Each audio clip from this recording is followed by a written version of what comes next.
Yay Media Group.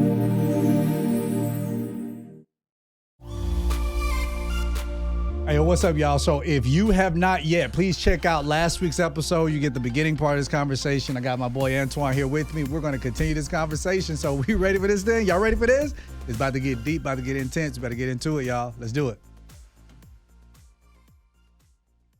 It just get me emotional. Because, you know,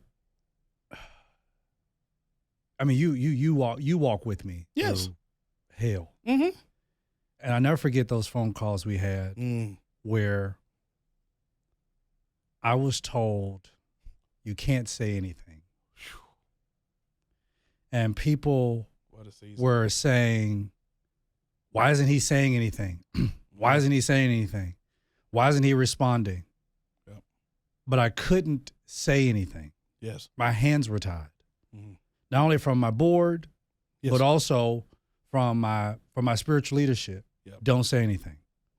Don't say anything. Yep. And then just like what you were saying, I couldn't be honest because then it would destroy the dignity of the people. Exactly. And even in the moment where I am being shot Yep. over and over and over again. Man, you got your ass whooped. A cattle nine tail. Hey, that cattle nine tail when it was hit with Jesus, bro. That was unbelievable. That was an unbelievable season. I couldn't even fathom it in so many ways, you know, Right. because it was just like, you know, and these people who were like, I mean, bro, who were at my house Yes, sir. on Christmas Day, spent the whole day at my home with their kids. Yeah. And none of this was an issue. Mm. People who, like you were talking about, people who we bought the diapers for, Mm-hmm. you know, couples who they were sleeping in their car Yes. and we gave them a place to stay. Yes. People who we let come and stay in our home, Yes. you know, who stayed in our basement. Mm-hmm. And then, but it wasn't even the people who had things to say. What hurt me the most, Bishop, were the people who we helped, who had nothing to say. Had nothing to say. That's right. That, you know, every what's the best I want to say? Every position has its way to mastery. Okay. Now hear what I'm getting ready to say. If you're going to be a master at anything, there is a path. Mm-hmm. And oftentimes in leadership, because you're not just a speaker. You're not just a speaker, pastor. You're actually a leader.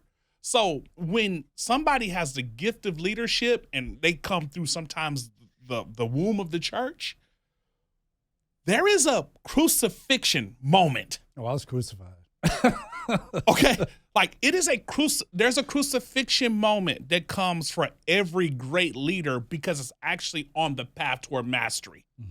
And so looking back, the thing that I had to work on, I still have to work on this, is not being bitter. Mm-hmm. Like I wouldn't be a master leader if I hadn't went through the crucifixion. Like, Right.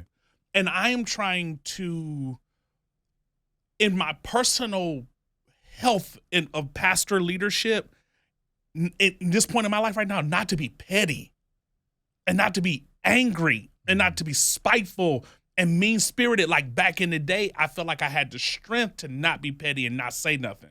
But it feels like the world today now is like egging you on to say something, to fire back, shoot back, tell your truth, you know.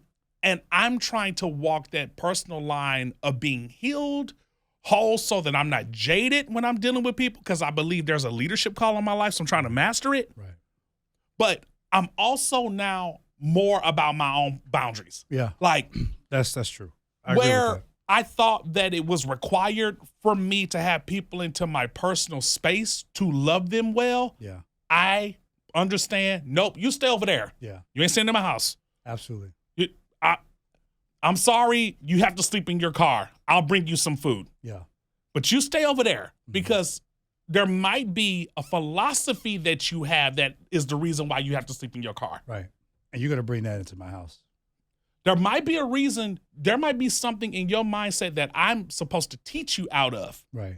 And that's why I'm trying to help leaders make sure they don't miscarry to becoming humanitarians. Yeah. Because if you don't teach them to have the right mindset, you're going to feed them and they're going to still stay the same because sheep will bite you. Yeah. And that's a big part of what I am very thankful for. Yep. Looking back now, as hellish as it was, I am a better person. Yes, sir. A better leader and a better human after that. And I don't believe that, I mean, because I tried to quit pastoring how many times, bro? 1, 2, 3, 4, 5, 6, 7, 8. 2, 3, 4, 5, 6, 7, 8. I think I don't know 3, if I 4, told 5, you 6, about 7, it, 8. It was in 2018. We had 3 services at the time. Yes, sir. It was after first service. I asked all the leaders to come and sit down. And I had all the leaders to sit there. And they were like, what is he going to talk to us about? And I got up there, and the executive pastor who was there at the time, I brought him over, and I said, in front of the leaders, I said, hey, everybody, just wanted to make an announcement.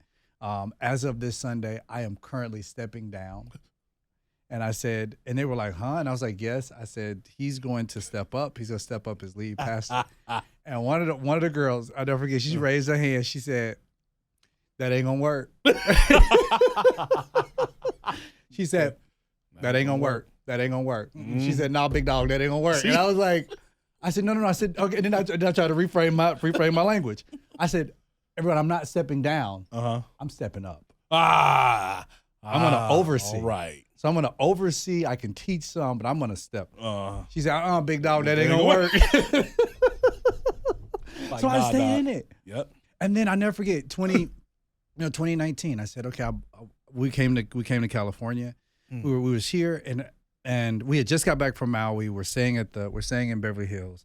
We're in the bed, and I look at Heather. I said, why don't we just stay here? So we love it here. We're supposed to be here. And my wife looked at me. She said, how are we going to do that? We have 3 church campuses. You have 3 services. She said, we have to get home because you got 3 services you got to preach at. Our kids are in school. We got this going on, blah, blah, blah. And I was like, oh my God. And then I get back home, and then not too long after that, our go through everything, and then our house flooded. So Logan's bathroom flooded. The water went from the top level, from the 3rd level, all the way down to the basement. The insurance company had to renovate 85-90% of the house. Yeah. So we were living in Airbnbs. See. And then at that point, I looked at Heather and I said, hold on. I no longer have the church because now my eyes have been opened. Right. I don't have that anymore.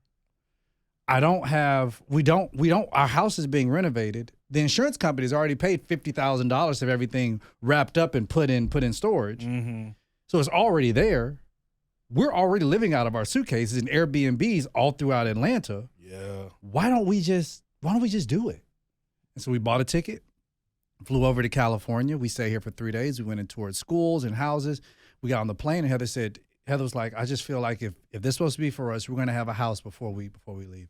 We got on the plane. The thing comes on and said, ding, we're getting ready to close the doors. Our realtor calls us. Heather answered the phone, and she said, hey, real quick, I want to let you know you got the house. Jeez. Heather hung up the phone, and we just both. She did her last Pinky Promise conference in Atlanta. We had all of our stuff there at the hotel. We stayed there that Sunday. That Monday morning, our family had a one-way ticket to LA. Going back to Cali. And we hadn't looked back. Yep. But if we didn't, I question if we didn't go through all of those things. If those steps wouldn't have been there, because I would have still tried to do what I'd been doing. Just keep going, push it out, keep going. So I question that. As somebody that has known you as long as I've known you, I think what has always been consistent about your character is that you're a leader. And I think you've just been trying to find the space to lead in. Okay, this is what I feel. Okay. Like I feel like let me get comfortable. Okay, all right, my bad, Oh, Jesus. Because I've known you. Bishop in the house. Okay. I have known you all these years, and so the reason why I was able to stick with you through the fire, the storm, and through what everybody said, because I know your nature. The nature of who this guy has always been is a leader. You are forward thinking. Hey, and then your compassion to want to help is why you launched these things. That's why you did the church, and that's why you do these gatherings, because you That's where you want your heart to be. Mm-hmm. But you realize that people are not ready for the complexities of how you actually think. Oh my God. I didn't think about that. Okay, so you end up in these spaces where it's like they're not ready for that kind of food yet. So I just felt like you were trying to find the space, because imagine with what you know in the right space, how fulfilled you would be and would have been. So it's like, for me, it's the door knocking of life. That is what we're doing. That's what we're all doing. I tell my church all the time, I will not be a pastor forever. Retire in the pulpit? No, I don't. The quality of life, the way I want to live, I could never see a church giving me a retirement check to live the way I like. So pastoring forever is not my end game. Mm-hmm. I'm still door knocking about the space where my mind and my ideas and my voice belongs. So I feel like that's why you would just start and quit, because I feel like you wanted to help people, have always been compassionate. And I think many people misunderstood your compassion because of the strength that you said things in. But it was from your heart. But people that are leaders know the difference. But you were dealing with sheep. This episode is sponsored today by BetterHelp. Give online therapy a try at BetterHelp.com/Lindsay's and get on your way to being your best self. We're in February right now, and it's relationship month. Everybody's talking about red flags. What are the red flags you look for in friendships, you look for in marriage, you look for in dating? What are the red flags? What are some of the green flags? Have you ever thought about that? What are some of the green flags that you should look for? Well, I mean, the great place to start with a good green flag when you're meeting somebody is, hey, are you in therapy yourself? We all got crap we're working through. So a great green flag is, are you in therapy? And then the question you have to ask yourself is, are you in therapy? You know, you've heard us talk so much about how therapy has helped not only me and my wife, but also helped our marriage. And having somebody that you can actually talk to, they can actually verbalize some of the trauma and the pain that you experience, they can add words to it, that's special. And you need that. That's why therapy is so important. You know, with therapy, BetterHelp is fully online. It's convenient. It is what I love because I don't have to go sit in an office all day. I don't have to have somebody who's trying to figure out what's going on. No, I can do it right there online. It's affordable, it's convenient, and they serve over 5 million people worldwide. You access a diverse network of more than 30,000 credentialed therapists with a wide range of specialties. Here's the cool thing. If you find somebody you don't like them, you can switch at any time. BetterHelp is the way to go. Discover your relationship green flags with BetterHelp. Visit BetterHelp.com/Lindsay's today to get 10% off your first month. That's BetterHelp, HELP.com/Lindsay's, LINDSEYS. See, leaders know leaders. Sheep don't know how we tick and how we do things. So for me, I feel like lesson learned in leadership mastery. Yeah. Yeah. No, absolutely. I would agree with that.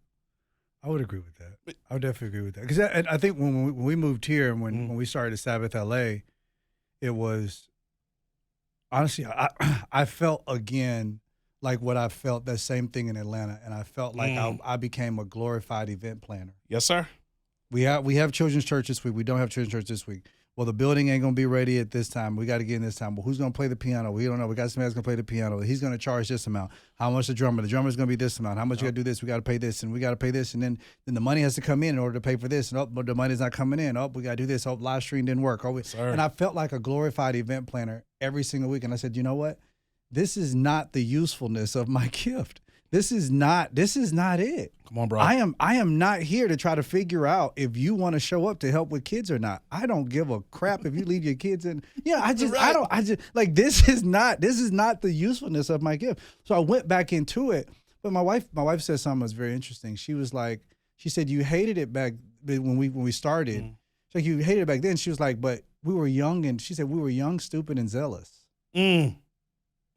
So we were just willing to do anything. Right. So we would have church inside of a movie theater with Coca-Cola stains on the floor and popcorn everywhere because it was like, let's just do it. Exactly. I mean, we had 1,000 people coming to a movie theater in Atlanta, and we didn't have parking lot attendants. Yep. We didn't have greeters. None of that. We would tell people, get you some popcorn on the way in and come in.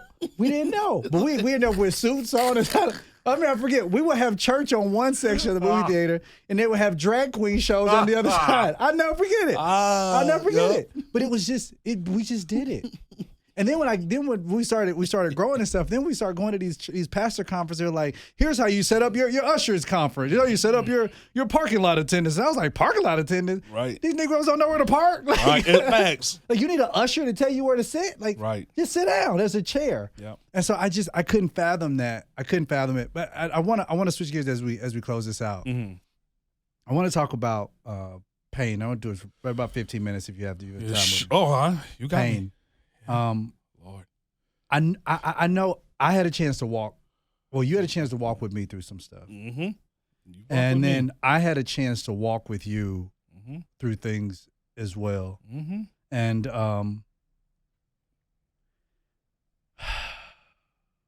for the leader that is listening to this, that doesn't know what to do with that level of pain. Yeah. Of feeling hurt, abandoned, used, thrown away. Because I was on that call. Sure was. And I got into an argument. Because I Bishop, you'd be happy to know that with my strong alpha self, I said, I'm not going to say anything. Yes. I'm going to listen. I said, because I'm the newbie. I'm going to listen. Yep. I'm going to listen to what these other guys have to say. But as soon as one of them came on and said he should never preach again. That's right. Yep. Yep. I heard your compassion. I knew your heart. And even though I didn't know you for a long time, he was like, we should never preach again because blah, blah, blah. And I thought, that's when I spoke up. And I was like, listen, these people have received from this man all this time, and now you're trying to tell me that he is no longer to be used. For the pain of feeling abandoned, used, all those things. What do you do with that? Yeah. You started talking about it, and I started getting emotional because I still feel the same. It feels the same way today that it did then. Yeah. It has never felt better, and I'm trying to teach people that when you go through difficult stuff like that, taking responsibility for your actions and being aware of the consequences that come along with your actions is something that I think is a sign of maturity. So I always try to make sure that I processed it from that standpoint, right? But I now look back over the version of myself that I was then, and I realize my real problem was an identity issue. That my pain or what I was going through was connected to the way I saw myself. I never saw myself being better than where I was. I never processed that I could become somebody different than what I was then. And that's been my journey of separation, being able to actually look back at that version and laugh and go, dude, your mind was off. Your ambitions were off. You didn't have boundaries. You didn't have standards. Your character was religious. It wasn't personal, right? It was like you have to perform because that's the way the job says. But when you get beyond the veil, who are you? So I've worked very hard on that part, and that's my answer. It's personal development. And I think we don't allow people to go into a space where it's a them versus them. It's me walking with a mirror going, hey, I don't like that person that I was. What is it about that person that made me do that? And let me disconnect or raise my value or raise my standards or grow myself so that I don't become that person again. And so for me, the pain has taught me, like, if I don't want to feel that again, then I have to change who I am. But it has also helped me have lower expectations of people. Okay. Okay. I don't have any expectations of people. Yeah, same. I have higher expectations of myself. See what I'm saying? I have low expectations of people. I have high expectations of myself. Like, I'm the only one that can control how I'm going to respond and how I'm going to deal with this. Because what I expect from humans is for them to treat me like I'm the devil. I expect it. But it was people like you. It's other friends that I have that are still that we're still in relationship today because in our worst space we were there for each other. Yeah. That's all we're trying to say. That even when somebody that you respect, admire, and love, and they go through valleys, you don't leave people in the valley. You don't leave them. You don't bury people, especially people who are there for you. Facts. And I think that was the biggest thing for me. I mean, our relationship was fresh. It was new. But a small act of you sending me an email with things and you never asked for anything, or you invited me and my wife down and you took us to a restaurant and you fed us. Yep. Those were small acts that allow for us to see who you were. Yeah. And I remember telling Heather, I said, I don't care if this man shot somebody on the side of a street. Thank you, Lord, I did. I was going I thought about it. We ain't gonna bring that up. but legit, I told her, I said, okay, if he shot somebody on the side of the street, I said, I'm gonna be here in the courtroom. Like I know the man. Yep.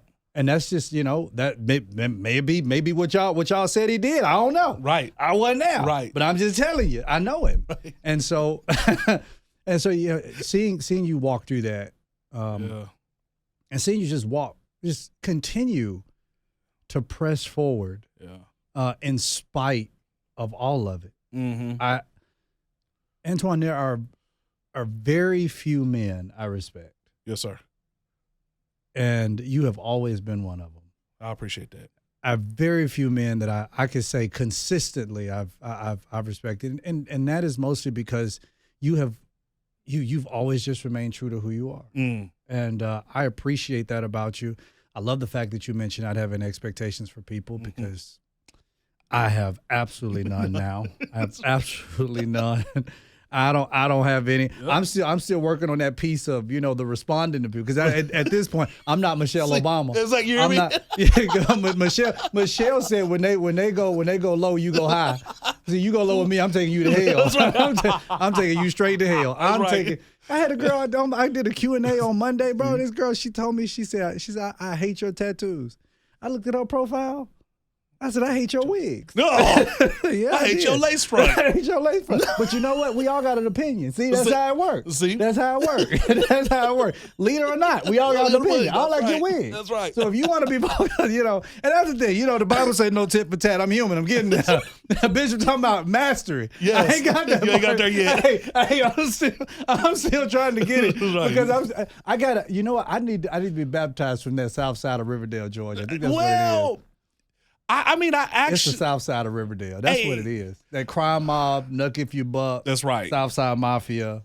See, the Bible never told us we couldn't tell the truth. The Bible never told us that we couldn't tell the truth.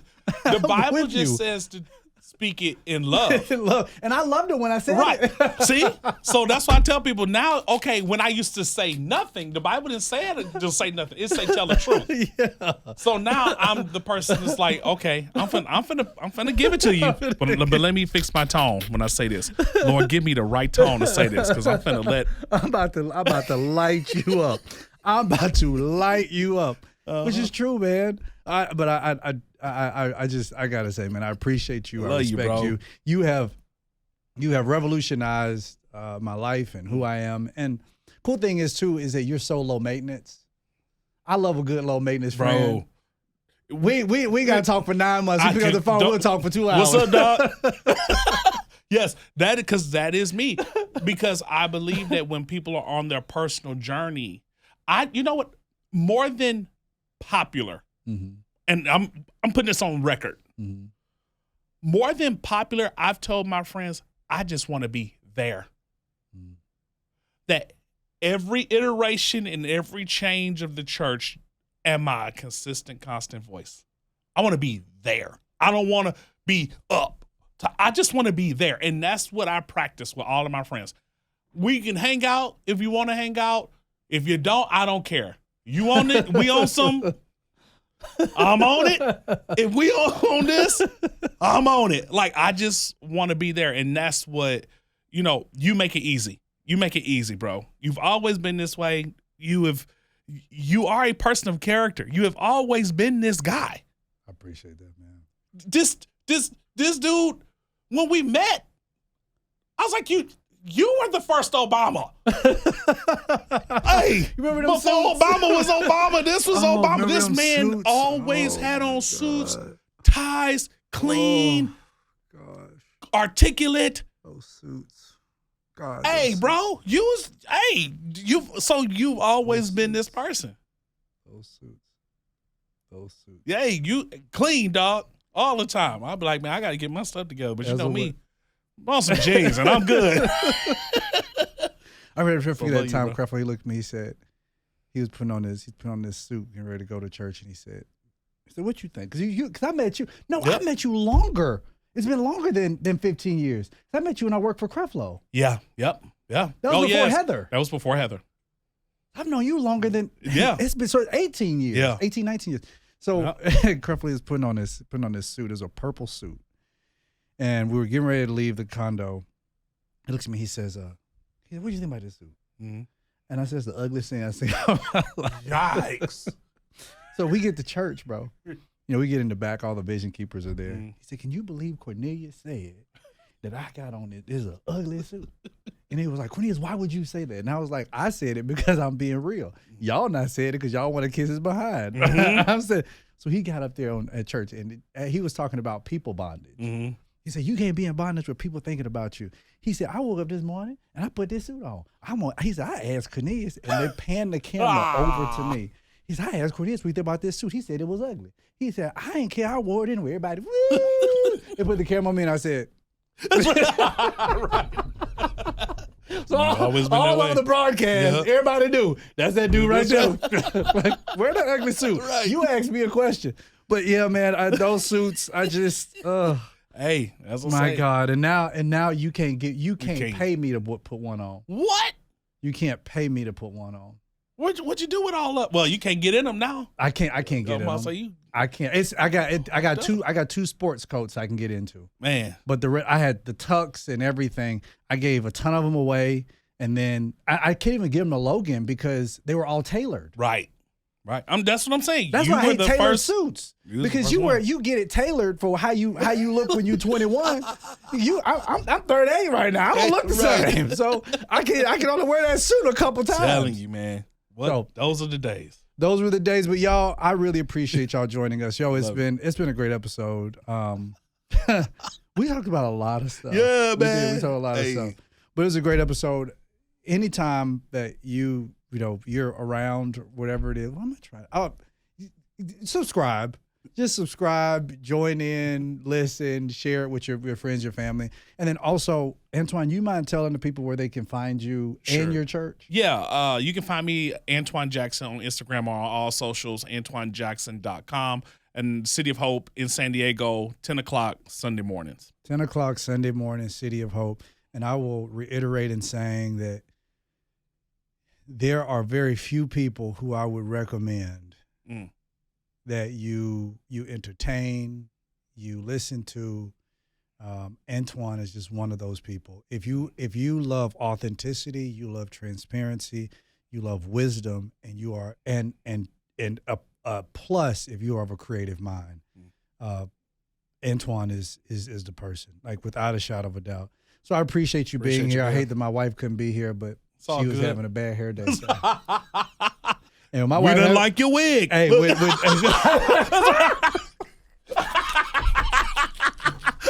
Edit that part out. you gonna leave it there. You gonna leave it there. But she looked outside. She saw it was raining. Oh, she's like, she said, oh, "Oh no." She said, "The podcast is today." See? Oh no. It's all good. Love you It is. anyway. But we appreciate y'all. Thank y'all so much for joining us. Introducers, we're out. Yay Media Group.